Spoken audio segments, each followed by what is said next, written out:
જૂનાગઢનું ગેડ પંથક ફરી ડૂબ્યું છે। ગેડ, બગસરા, બામણાસા, ઓસા સહિતના ગામોમાં જળબંબાકારની સ્થિતિ જોવા મળી છે। ઉપરવાસના પાણી ગેડ પંથકને ગમરોડ્યું છે।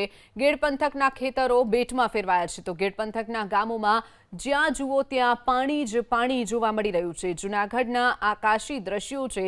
જૂનાગઢનું ગેડ પંથક ફરીથી ડૂબ્યું છે। તો અલગ અલગ જે ગામો આવેલા છે ગેડ, બગસરા, બામણાસા, ઓસા સહિતના ગામોમાં જળબંબાકારની સ્થિતિ છે। ગેડ પંથકમાં આવેલા જે ખેતરો છે તે પણ બેટમાં ફેરવાયા છે। જમીન ત્યાં જળની સ્થિતિ અત્યારે જોવા મળી રહી છે।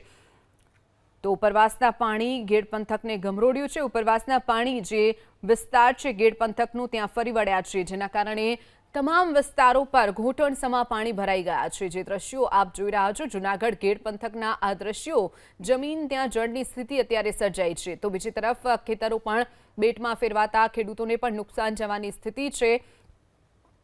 તો ગેડ પંથકના ખેતરો બેટમાં ફેરવાયા છે। બીજી તરફ ઉપરવાસના પાણી જે ફરી વળ્યા છે તેને લઈ અને આ સ્થિતિ સર્જાઈ છે।